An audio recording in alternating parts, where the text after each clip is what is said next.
Hey guys, how we doing? You know what time it is? It's Thursday before a pay-per-view, so it's time for the picks. Shorter video this time, less picks, just because there are a lot less well-known fighters on the prelims. So, I don't want to spend 50 hours researching, and I'm sure that you guys don't want me to put out an hour and a half long video. You want to watch the whole thing. You want to have that audience retention, right? Obviously, I'm going to be watching the whole thing. I hope you watch the whole thing. It's going to be a great show. I think there's some really good fights on there, but I don't want to have to spend 50 hours on UFC Fight Pass to actually be able to make this video. Anyways, Volkanovski versus Topuria, Anaheim, California. Let's go. We're going to start off with my mea culpa here. Listen, last pay-per-view, 297, kicked my ass. I lost 13% accuracy because I picked all the Canadians. It was bad. I picked in total on this channel 28 fights. 18 of those are being correct, which gives me a 64% accuracy, although I will posit that 2 of those incorrect picks were robberies, so if you count that in, it's 72%, which is a bit better. That really shows me you don't just pick Canadians because they're Canadian. Home crowd advantage is not actually a thing, apparently. Right, but method accuracy, if I pick a fight, of course I'm going to say, well, I think it's going to end by TKO, I think it's going to end by submission, by decision. When I pick the fights right, I am right about what type they're going to be 76% of the time. I still think that this is pretty good if you want to plug this into your verdict. This is not betting advice, but if you want to plug it into your verdict and get your XP and things like that, then please do. But yeah, this means that out of every 10 fights, I will pick the method of victory 8 times out of 10. Okay, let's move right on to the featured prelim, Amanda Lemos versus Mackenzie Dern. These are 2 ladies who are fantastic strawweights, both coming off of kind of embarrassing losses, right? Amanda Lemos got held down and beat up by Zhang Weili for 5 rounds in her last fight. And Mackenzie Dern got knocked out kind of badly by Jessica Andrade, who was on like a 4-fight losing streak. So, yeah, not great for both these ladies. I think that they're both going to want to kind of get something back, and they're both fantastic fighters. I think this is going to be a really good fight. But yeah, I think that they both, in their last fight, kind of showed holes in their games, right? Dern showed that, she's really good when she's on the front foot. She's really good as a pressure fighter, but when you put her up against, someone who hits really hard, someone who can punish you for being a pressure fighter, someone who can force you onto the back foot, then she struggles. And she really struggled with her transitions there, right? Her takedowns, timing them, forcing Andrade off her feet, things like this. Whereas Lemos showed that the opposite problem. She has really bad takedown defense, really bad anti-grappling, right? Zhang Weili is not known as a grappler, and yet she was able to hold her on the ground and punch her repeatedly for 25 minutes. I think statistically it was the most dominant title performance in UFC history, which is not great, right? So, this is kind of an interesting fight. I think that what happens here basically just comes down to comparing Amanda Lemos to Jessica Andrade, Mackenzie Dern's last opponent. I think that a lot of people kind of consider them very similar fighters. And Andrade was able to knock Dern out, right? On paper, a striker with kind of poor takedown defense would always lose to a grappler. But that didn't happen with Andrade, right? So it's like, well, what's that formula to victory against Dern? I think Lemos has better combination striking.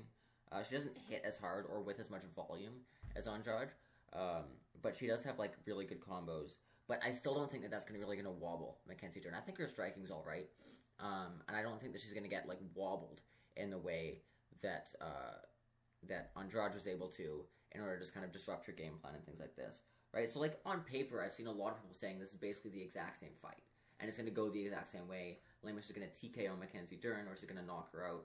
But I actually don't think that this is the case. I think that Lemos is going to try to do that, and then Mackenzie Dern is going to time her. She's going to be able to get a transition eventually, get Lemos on the ground, and then she's going to submit her because Lemos has nothing, literally nothing, for people on the ground. She is the Alex Pereira of women's strawweight. In the sense that she is a fantastic striker, but on the ground, all she really has is trying to survive. She doesn't really have the ability to get back up. She doesn't really have the ability to counter, things like that. So yeah, I would say on this one, I'm reasonably confident in Dern by submission. It's kind of soon after her last fight, Maybe her chin is still a bit compromised, and I know she makes a decently large weight cut to 115. She's been good at making that weight, but she used to have trouble with it. So I'm not going to rule Lemos out here, right? Like, fantastic fighter, really, really good on the feet, and could absolutely hurt Mackenzie Dern there before she ever gets a chance to get her on the ground. So I don't want to rule her out here. I'm not going to say this is going to be dominant, but I'm actually picking the underdog here. I'm going to say Mackenzie Dern by submission. I don't know, maybe round 2. Okay, moving on to the first fight of the main card. Anthony Hernandez versus Roman Kopylov. Kopylov coming in as a late-ish replacement for Ikram Aliskerov, who has an infection. Both of these guys are on impressive streaks, I think 4 fights each. But if you look at the strength of schedule of Anthony Hernandez in terms of the people he's beat on that 4-fight streak, it's slightly better. This is also a fun stylistic matchup. Roman Kopylov, of course, is a very exciting striker. Anthony Hernandez is a kind of exciting grappler. But weirdly, actually, Anthony Hernandez statistically has better striking stats in many places than Roman Kopylov. He's like, in terms of striking defense, he's better. In terms of accuracy, he's better. In terms of volume, he's better. It's just that Kopylov, if you watch his fights, he's really, really good at setting up that one fight, that one strike that gets you, right? Kopylov, I mean, he loves his liver shots. He's really good at finding the liver. But I think that Hernandez is going to be able to clinch in a way that Kopylov's previous opponents have not, right? I think that Kopylov has decent takedown defense, but I don't think he's really fought a grappler as good as Anthony Hernandez. And I think that also, Hernandez has options on the feet against Kopylov, as I said, right? I think that he's going to defend a lot of those shots, a lot of those setups, and I think he's going to be able to put some pressure with the clinch and with some striking of his own on Kopylov to kind of try and prevent him from setting up those shots. So I think what happens here is that Hernandez clips him and follows it up with a takedown that either beats Kopylov up on the ground, or he can just lay on top of him to a decision. Or he can submit him, right? So I'm going to say Hernandez by submission, and if not by submission, then by 30-27 dominant decision. Not too dominant, not 30-26, but a dominant decision. I'm fairly confident in this. Again, I think that Kopylov, again, he has options. It's like Lemos, right? He's such a good striker, and I guarantee you that at some point in the fight, he's probably going to be able to catch Hernandez open. I just don't think that it'll be enough for him to win. I think that Hernandez is a really big jump up for Kopylov in terms of competition. Okay, moving on up the card. Merab Dvalishvili versus Henry Cejudo, the short guys. This is the point in the video where I start to get worried, because this is now me picking 3 underdogs in a row. But Cejudo is clearly the better striker here, right? Merab has a very interesting style. I think he gets a lot of hate for it, but it's basically like Colby Covington on crack, right? He throws takedowns just to throw them, just to piss you off, just to wear out your cardio, just to hold you up against the fence. Maybe he'll hit you a bit when you're there. This guy is never going to get tired. His output is never going to drop, right? But I think the question in this fight is, will Merab actually be able to take Cejudo down, right? Cejudo is a gold medal Olympic wrestler. He was able to wrestle people like crazy in his title run at 125, at 135. So, even assuming Merab, if you assume Merab cannot take Cejudo down, or even if he can, but he can't hold him down, at what point then, just at the start of the fight, at what point does Merab's cardio advantage, where Cejudo gets tired and then, Merab is able to do these things, overcome Cejudo's striking advantage, right? And this is why over the course of a 3-round fight, I favor Cejudo. I think this is going to be really close, but over the course of a 3-round fight, I do favor Cejudo here, because I think that cardio advantage for Merab really starts coming into play maybe in the 3rd round, but especially in rounds 4 and 5, right? Which is why I kind of favor Cejudo slightly to win here, right? Merab has looked really hittable before. He got wobbled by Marias, for example, before beating him. I think that, a lot of what he relies on is that, people don't really have a good angle to hit him at, because they're worried about his takedowns, because he's got them clinched against a fence, things like that. But I think that Cejudo has the unique ability out of anybody, except maybe Aljamain Sterling, but obviously Merab and Aljo are never going to fight, to defend that wrestling, to force Merab to engage him on the feet, and at that point, I think he can clip him. I think that he can hit him in the face. I think he can hit him a few times really well over the course of this fight. Maybe even land a few takedowns himself and just narrowly edge it out. I think it'll be close. I think that Merab can probably take a round from Henry, maybe the third round, maybe the first round. It just depends. Probably not the second. And get a close decision, I think Cejudo does. 29-28. So yeah, that's my pick. Narrowly. Cejudo by close decision. Okay. Moving on up the card. This is the one that everyone's talking about for all the wrong reasons. Ian Garry versus Geoff Neal. Good fight. Really good fight. Personally, I don't care about any of this Kardashians nonsense. Whatever. I wish all the best to both guys. I think this is a really interesting fight, right? Geoff Neal is good. He's very, very good. He's a really good boxer. All right? He's got very good boxing fundamentals. He hits you hard. He tags everybody. I don't think there's a point in any of his recent fights where he hasn't tagged the person. I think that I remember the Shavkat Rakhmonov fight, which was his last fight, which he did lose. There was a point which he seemed to really hurt Shavkat. I think in the third round, before Shavkat got that choke on him. But I think the problem for Geoff Neal is that Ian Garry is just that guy, right? We've seen Geoff Neal fight against Garry type guys before, right? These rangy kickboxers who keep you at a distance, who pick you apart, who hit hard at a distance. I mean, these are people like Shavkat, but also people like Wonderboy, Neil Magny, right? Even before the UFC days, Geoff Neal even fought Kevin Holland and he lost to them. And yeah, every time that Geoff Neal fights one of these guys, he loses. He has a problem getting close to these guys. And when he gets close, he's a problem. Again, he hits like a tank. But I just think that Garry is too good for this, right? I think that Ian Garry is a better striker than Shavkat Rakhmonov. I think he's a better striker than Kevin Holland. Maybe not than Wonderboy. But, those other guys, Neil Magny, obviously we saw what happened there. And I think that the fact that, if you're comparing him to Shavkat Rakhmonov, the fact that he's less likely to accept the clinch because he's less comfortable grappling is going to work in his favor, right? He's going to really work hard to stay on the outside. Shavkat was able to hurt Geoff Neal when he was on the outside, but he was very willing to be on the inside because he could just grab him and grapple with him, right? But,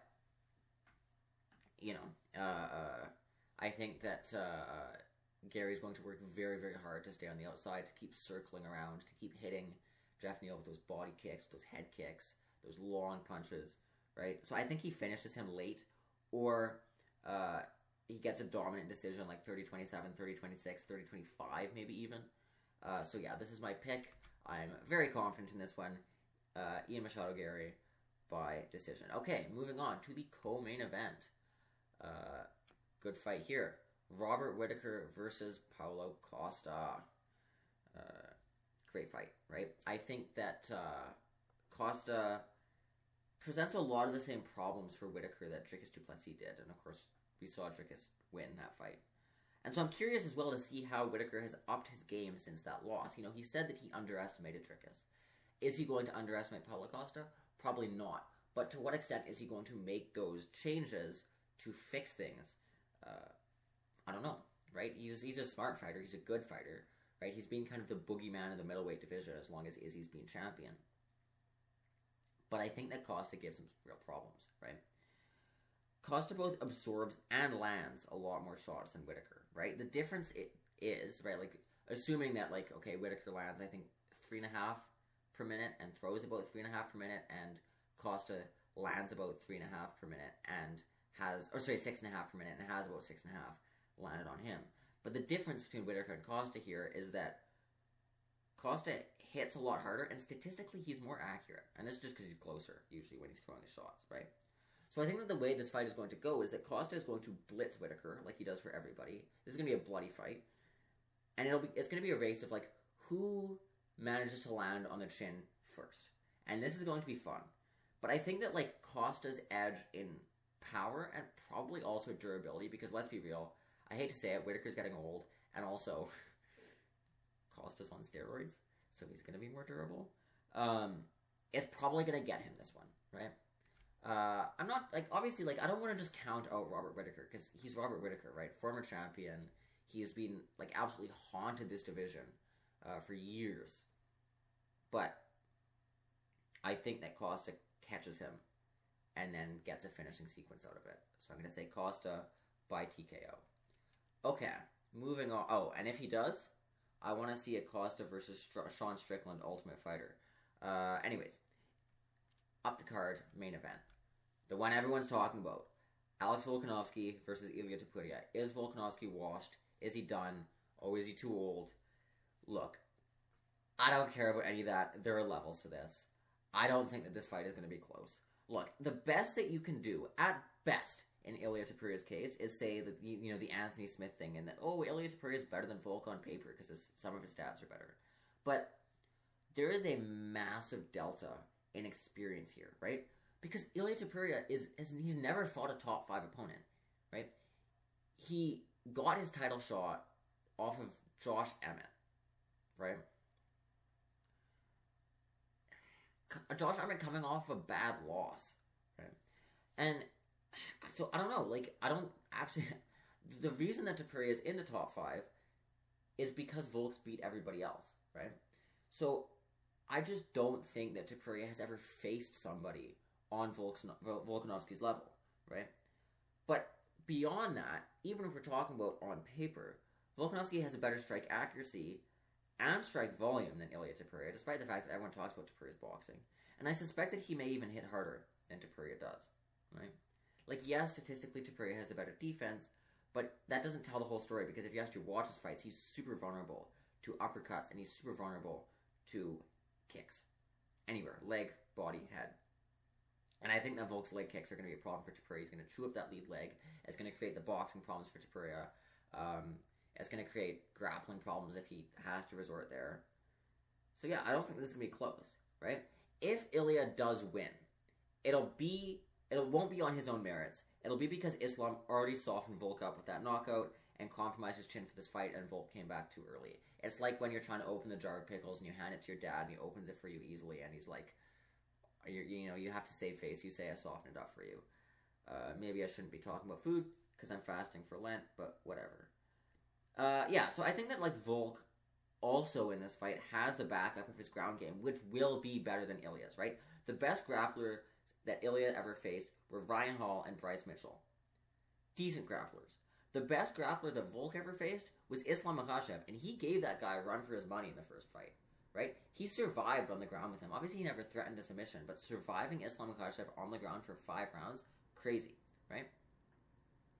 I think that even on the feet, Ilia may feel like he's better until Volk tags him once or twice. Until Volk chews up his legs. And then he's going to start to drown because he's never faced anybody of Volk's caliber, and he's going to say, what the hell am I doing here? And that huge confidence that he's got going into this fight, which of course I don't blame him for. Everyone's hating on him, but I mean, everyone thinks this stuff. He's just saying it. It's going to turn against him, right? And so, even if he somehow pulls through on the feet, Volk is going to have the wherewithal, the experience, the IQ to turn into a wrestler, sort of like what Max Holloway did against Yair Rodriguez, right? I do not think that this fight is going to be close. Volk is going to win by TKO. I'll say 3rd round, maybe 4th. Topuria, at some point, is going to give up. Okay, let me know what you think in the comments. I've made some bold predictions here. I've picked some underdogs. This fight that everyone says is going to be close, I say is not going to be. Let's hope I don't embarrass myself again like I did with the last pay-per-view. And yeah, I hope you enjoyed. Please subscribe if you want more. And thank you for watching as always. And really hope you have a great weekend of fights. Alright, till next time, this has been MMA Raccoon.